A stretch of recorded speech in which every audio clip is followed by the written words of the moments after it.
안녕하세요. 이렇게 자리에 서서 이런 설명 드리게 돼서 너무 영광스럽고요. 아까 그 사회자분께서 제가 2월부터 이 연구를 시작했다고 말씀하셨는데 사실은 이제 그건 계약서상이고요. 실제 시작은 지난해 11월부터 계속해서 했었습니다. 그래서 사전기획에 대해서 어떻게 하면 조금 간소화할 수 있을까 하는 말씀을 드리고자 합니다. 앞에서 교육부 사무관님께서도 설명을 해주셨지만 지금 공간재고조화 사업에 이 집행률이 자꾸만 적어진다라는 그런 말씀을 하셨는데 간단하게 뭐 다 잘 알고 계시겠지만 사업이 선정이 되고 사전 기획의 설계비 1억 이상으로 될 것 같은 것은 무조건 의무적으로 해야 되는 상황에서 사전 계획이 끝나고 나더라도 적정성 검토받고 공공건축 심의받고 그 다음에 혹시 교육청마다 다르긴 하지만 그 다음에 투자 심사를 받아서 돈이 나오고 나면 그때부터 현상 설계를 가게 되는데 많은 경우가 사전계획 자체를 3개월에서 6개월 공공건축 심의 끝나는 것까지 그렇게 잡고 계시는 걸로 제가 과업 지시서 같은 거를 막 찾아서 봤었을 때 예상을 하신 것 같더라고요. 근데 실질적으로는 공공건축 심의나 이런 것까지 다 통과하는 데 있어서 6개월 내에 끝나는 경우는 거의 없습니다. 그렇게 되면 그게 뭐가 문제가 되냐면 학생 수는 계속 감소가 돼서 사전계획을 시작하고 나서 공공건축 심의 끝나고 투자심사 받으려고 봤더니 배치계획이 바뀌면서 학급 규모가 바뀌어서 다시 규모가 바뀌어야 되는 이런 일들이 계속 이제 반영이 돼서 가급적이면 사전계획은 정말 필요한 방향으로 어떻게 하면 효율적으로 진행해서 이 사업 진행이 잘 되면서도 우리 학교가 추구해야 되는 학교 공간의 창의적인 방안으로 나아갈 수 있는가 하는 방향으로 이제 제가 한번 고민을 조금 해달라는 이야기를 들었었습니다.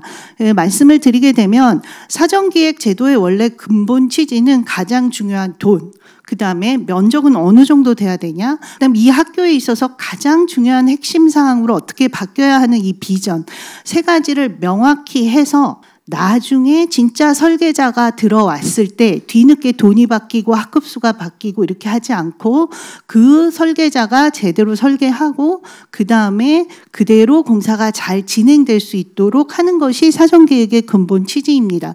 교육시설 사전계획 같은 경우 시행차가 5년이 됐었는데 이제 여러 현장에서 굉장히 열심히 일을 많이 해주시면서도 그간에 여러 가지 문제들 너무 오래 걸린다. 왜 실제 설계에서 해야 되는 것들을 앞에서 먼저 해야 되느냐.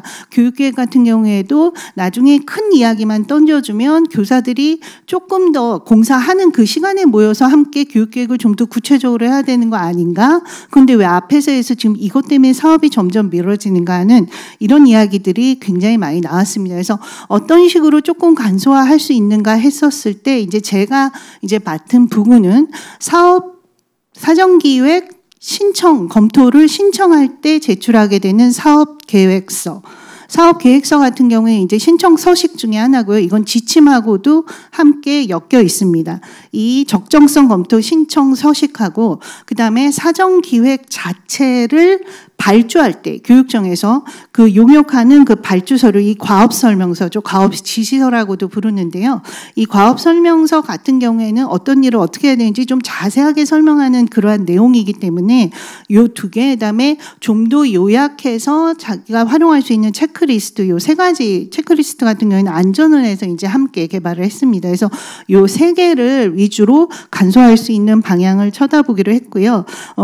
처음에는 설문조사를 하고 그다음에 전문가 자문을 받아서 요 세 가지를 도출을 했고 그 이후에 이걸 가지고 전문가 협의회를 한 4차례 정도 했고 전국 시도교육청 의견 수렴을 해서 피드백을 받아서 요번에 거의 확정을 하게 되었습니다. 그럼 먼저 잠깐 배경을 살펴보시게 되면 어떤 게 가장 문제인가 방향성을 먼저 잡기 이전에요. 그걸 살펴봤을 때 그 사전계획이 끝나고 나면 적정성 검토할 때 지적받는 상황, 그게 끝나고 나면 공공건축 심의 때 지적받는 상황 이렇게 두 가지가 나오는데 두 가지 모두 다 공통적으로 여전히 사업비에 대한 지적이 있었고 그다음에 배치랑 공간계획에 대한 지적이 있었고 그다음에 이제 오히려 공공건축 심의에 갔을 때는 스페이스 프로그램 같은 것들도 여전히 기본적으로 픽스돼야 되는 사항들이 지적을 받았습니다. 이 부분 같은 경우에는 가장 중요하다라고 볼 수 있겠고요.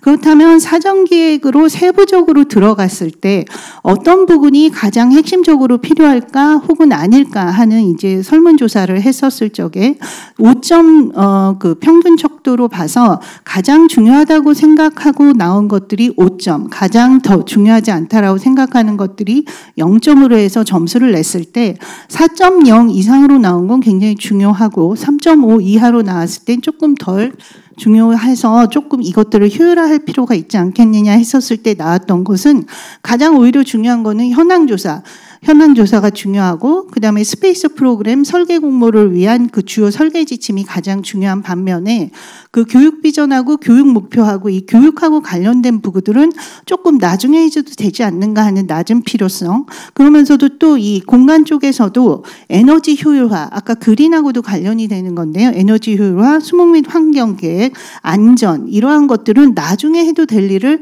앞에서 하는 게 아닌가 하는 이런 이야기들이 나왔습니다. 그래서 요번에 이제 이 개정을 조금 바꾸게 된 이 연구 결과로 도출된 것들의 이제 큰 방향을 말씀을 드리게 되면, 교육시설 사업 특성에 맞춰서 교육기획이 아주 열심히 해야 되는 경우가 교육기획을 조금 생략해도 되는 부분을 좀 나눠서 하자. 강당이나 급식실 하는데도 전교생 다 내놓고 TF팀 만들고 이것까지 해서 우리가 잘못해서 이게 늦어질 필요가 있는가 하는 이제 그렇게 해서 이제 두 가지로 나누게 되면서요.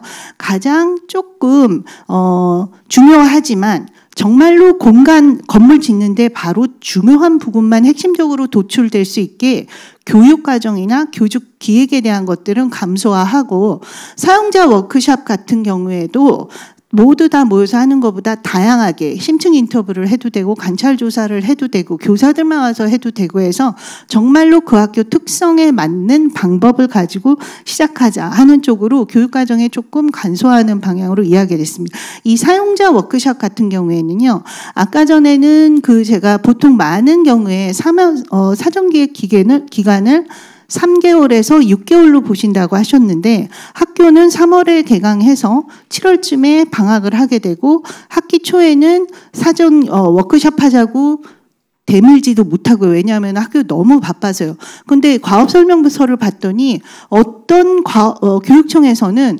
워크숍을 10번씩, 11번씩 하게 되어 있어요. 그러면 2주에 한 번씩만 해도 이게 5, 6개월입니다. 그러니까 그거 말고도 할 일이 너무 많은데, 그렇다면 이 교육 기획하는 것은 정말 공간하고 그다음에 이 학교 특성에 있는 중요한 부분을 잡아서 핵심적으로 도출할 수 있도록 하는 식으로 교육과정 등에 대한 사항으로 조금 효율적으로 만들어야겠다는, 건축에 있어서도 오히려 가장 중요한 현황 분석에 대한 것들은 부실한 경우가 의외로 많고, 차라리 뒤에 가서 그린 스마트처럼 에너지 효율화 인증해야 되는 건 돈만 집어넣으면 되지, 예산에 돈만 집어넣으면 되지, 그게 하나에서까지 다 어떻게 되면 계산하고 이런 것까지는 나중에 실시 설계에서 할 이야기고, 그다음에 이제 수목 생태 같은 경우에도 외부 공간으로 운동장하고 같이 통합시키자 하는 식으로 몇 가지를 조금 효율화했습니다. 안전에 관한 내용들도 특화 방안, 감염병 매가 이런 것도 중요하지만 공사 중에 중요한 사항, 그다음에 학생들의 보차 분리, 이러한 식으로 진짜 필요한 핵심 사항으로만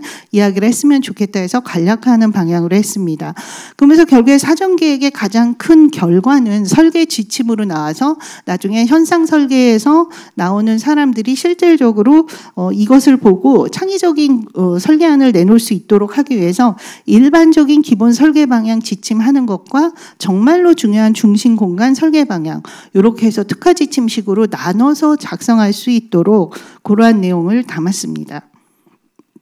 그래서 사업계획서는 이제 저희가 사전기획 적정성 검토를 신청할 때 제출하시게 되는 그 서식이고요. 이 서식에서도 이제 이거는 사실 지침하고 법하고 조금 연계되어 있어서 혁신적으로 많이 바뀌지는 못했습니다. 그렇지만 최대한 간소화할 수 있는 방향으로 틀을 바꾼 거여서 그냥 서식만 보시면 뭐가 바뀌었는지 모르실 것 같아서 이 부분은 간단하게 설명드리고요. 가업 설명서 부분에서도 중요한 부분을 얘기를 해서 말씀을 드리도록 하겠습니다. 그 사업계획서 서식에서 가장 크게 바뀔 수 있는 부분은 이제 교육과정 등에 관한 사항을 적도록 되어 있는데요. 교육 현황 분석이 현재는 교육 목표, 교육 중점 과제, 교육 특화 과제, 교육 학습 방법 현황 이런 식으로 굉장히 많았는데 딱 하나로 교육 운영 현황으로 항목을 통합해서 중요한 부분들을 분석할 수 있도록 했고, 사용자 참여도 이렇게 두 가지로 나눠져 있는 것을 하나의 활동으로 한 가지로 한 항목으로 통합을 해서 여기에서 교육기획 목적에 맞춰서 다양화할 수 있도록 이렇게 틀을 조금 바꿨습니다. 교육기획이 필요 없는 그런 사업계획서 같은 경우에는 요 사용자 참여가 삭제되는 대신에 건축기획, 공간계획 쪽에 가서 그래도 간단한 교육과정에 대한 분석은 하도록 그 틀을 바꿨습니다. 그래서 이 교육비전 및 교육 목표 같은 것도 교육비전 목표 등으로 통합을 해서 항목을 많이 통합을 했습니다. 그래서 이 부분은 교육 전문가하고 함께 그 자문을 받아서 진행을 했었습니다. 현황 분석 같은 경우에도 오히려 지금 부실하게 되고 있는 대지 현황, 통학로 현황 이런 것들 세분화할 수 있도록 했고요. 건축물의 공간 기획이라고 되어 있었던 저 용어 자체가 자꾸 공간 계획 이런 식으로 하니까 학교에서도 워크숍 할 때 실제 건물이 그렇게 지어지는 걸로 착각할 수 있는 혼란을 줄 수 있는 경우가 많은 것 같습니다. 사실 지금은 기획 부분이기 때문에요. 그래서 용어는 건축물의 공간 계획 대신 사업 공간의 기획이라고 바꾸면서 앞에서 수목 생태 같은 경우에는 외부 공간 계획으로 통합을 시켰습니다. 그리고 하고 기타 계획으로 바뀌어서 안전, 그다음에 학습권에서 공사 중에 공사구역 할 수 있는 것들을 이렇게 해서 이제 바꿨고요. 맨 아래 보시면 주요 설계 지침은 두 개로 조금 나눠서 기본하고 특화 부분하고 나눠서 서술할 수 있도록 표를 바꿨습니다.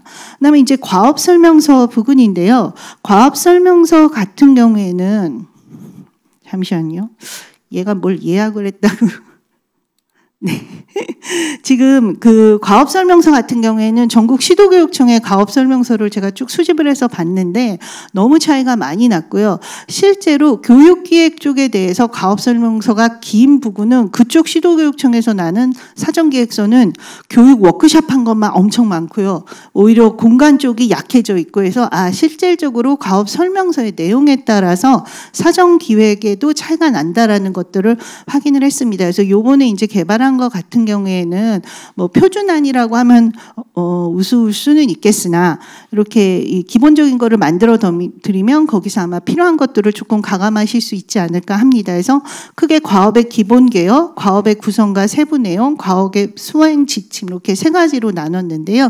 과업의 수행 지침은 일반적인 일반 계약 사항 같은 걸로 이해하시면 되고, 세부 내용 요 부분에서 실질적으로 어떻게 사전 기획을 순서대로 진행하느냐에 따라서 해야 할 일들을 조금 자세하게 설명을 하려고 했는데요. 요거 외에서도 또 안전원에서 만든 작성 요용이라는 책자가 있습니다. 그 책자는 더욱더 자세하게 되어 있으니까 함께 보시면서 이 용역자한테 설명을 해주시면 좋을 것 같습니다. 가장 큰 변화 중에 하나는 변화라기보다는 이제까지 표준 사업 과업 설명서는 없었으니까요. 과업의 기본 개요에서는 사전계획 업무 관계자들의 범위와 역할을 정의하면서 교육청의 역할을 강조를 했습니다. 사실 교육시설 같은 경우에는 특수한 상황이기 때문에 이 건축물 관리대장 같은 것을 구청에서 하지 않고 교육청에서 하고, 교육청에서 되었던 데이터를 구청으로 옮겨서 그때서 올리는 상황이기 때문에 실질적으로 진짜로 알 수 있는 내부 자료는 교육청 내부에 있는 교육가 많아서 교육청 자체에서 기본적인 기초 자료를 내놓는 것들이 굉장히 중요하다라는 것들에서 교육청의 지원 역할을 강조를 했고요. 그러면서 이런 거는 안전원에서 만들었던 체크리스트를 가지고 활용을 하시게 되면 나중에 발주하시기 전에 발주자용으로 사용하실 수가 있게 됐습니다. 또한 사전기획 전문가의 통합적 역할을 강조를 했는데요. 법에 의하면 교육기획 전문가와 공간기획 전문가 모두 다 사전기획 전문가입니다. 그리고 법에서는 따로 반드시 구분하여 용역을 진행하지 않도록 되어 있습니다.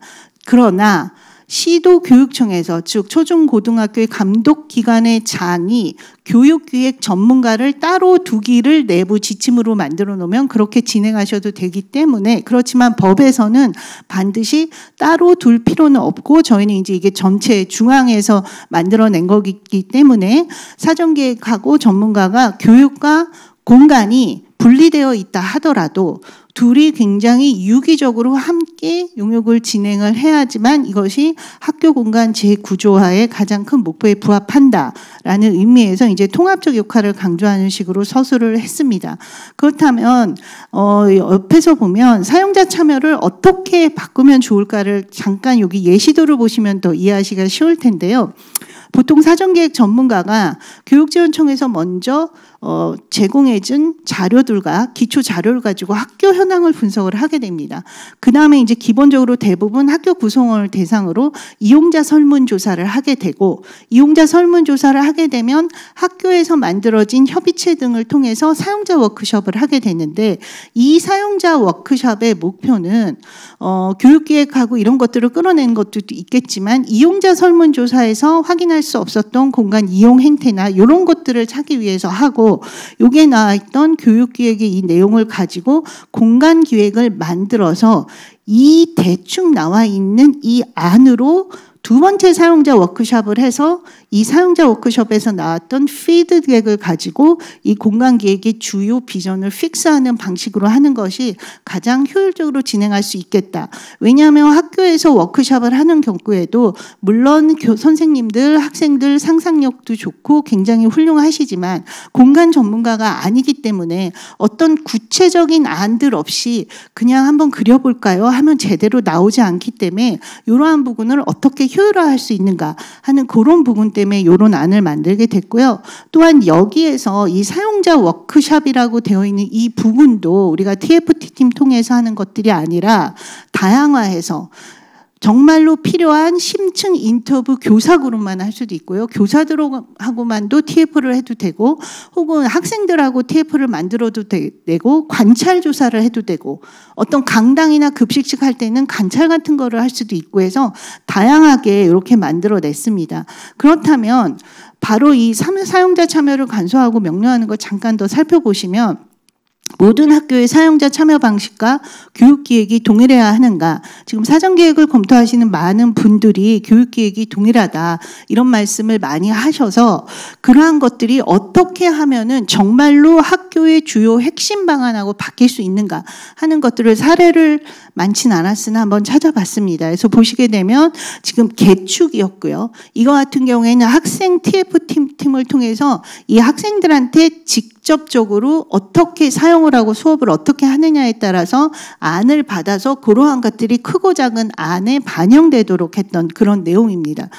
두 번째 같은 경우에는 사례인데요. 실험동을 증축을 했었습니다. 그래서 이 케이스에는 학생들하고 TFT팀을 만든 게 아니라 교사 주도로 실험을 몇 번 하고 어떤 실험을 어떻게 할 것이고 굉장히 구체적으로 어떤 교수학습법을 가지고 하느냐를 가지고 이제 진행을 한 경우고요. 이 세 번째 안 같은 경우에는 심층 인터뷰를 통해서 주요 공간 기획안이 도출된 경우입니다. 이 경우 같은 경우에는 전반적으로 하라는 것은 다 했지만 실질적으로 주요 공간 컨셉이 도출된 것은 심층 인터뷰를 통했었던 건데요.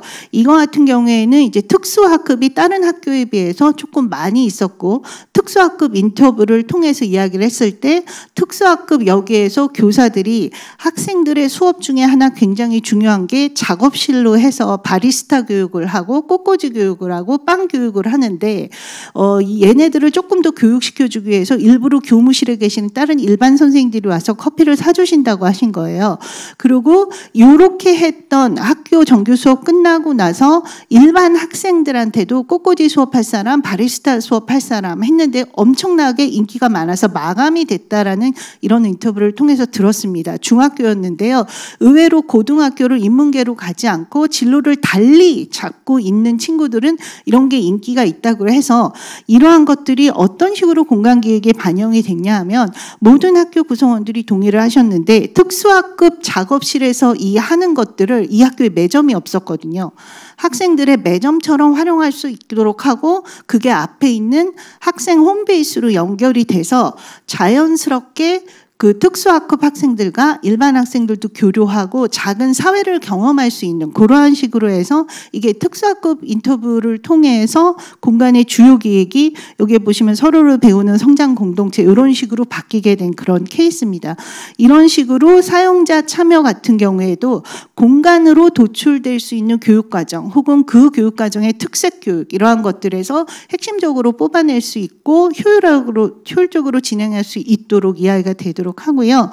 이 과업의 이제 구성과 세부 내용 이렇게 쭉 되는 부분에서 사용자 참여 부분 지금 설명드렸고, 그 다음에 이제 교육 비전하고 이제 공간 주요 사항이 도출되고 나서 설계 공모 지침을 작성할 때 그냥 일반적으로 굉장히 중요하게 신경 써야 되는 설계 지침과 그 다음에 정말로 아까 전에 말씀드렸던 그런 홈베이스나 실험이나 이런 것들이 중요한 특가 계획에 대한 부분들을 나눠서 활용을 하고 이 부분이 또 복잡하기 때문에 사전계획 전문가가 활용할 수 있도록 체크리스트를 또 안전원에서 개발했습니다. 이 과업의 수행 지침 같은 경우에는 이제 행정적인 절차로 계약의 일반 조건 비슷한 건데요. 거기에서 보시게 되면 역시 여기에서도 과업 수행자 책임 자격에 대해서 쭉 이제 업무 수행 지침이 있는 걸로 해서 여전히 교육기획 전문가와 공간기획 전문가가 완전히 분리되지는 않는다 하더라도 뭐 이렇게 살 수 있도록 이렇게 만들어 놨고요. 무엇보다 약간 이제 그 의외로 저희가 그 중앙정부 지침에 위배되는 사항들을 조금 몇 가지 확인한 게 바로 저작권입니다. 이 저작권 같은 경우에 갈주청에서 다 가지는 걸로 하게 되어 있는데요. 이게 그 지방자치단체 입찰 및 요 예규나 그 여러 가지 방법 그 지침이나 이 법들을 보면 반드시 공동으로 소유하게 되어 있어서 요 부분 바꾼 것들 이렇게 상황으로 확인하시면 될 것 같습니다. 다시 한번 결론을 말씀드리면 사전기획 용역은 크게 사업비와 발주 방식, 그 다음에 이 전체 기관들을 생각하는 행정적인 요소와 그 다음에 교육을 위해서 교육기획에서 핵심적으로 나오는 부분이 공간으로 바뀌면서 쭉 배치규모 설계 지침으로 나온 이 부분이 되어 있을 때 지금 현재로서는 교육기획을 효율적으로 진행을 해서 바로 공간하고 필요한 부분을 핵심적으로 진행하고 교육기획에 대해서 디테일한 부분들은 공사가 되는 동안 혹은 현상 설계 공모가 나가는 동안 선생님들이 어떤 이러한 것들을 통해서 할 수 있지 않을까 하는 그런 기대 안에서 교육계획을 조금 더 효율화하도록 했습니다.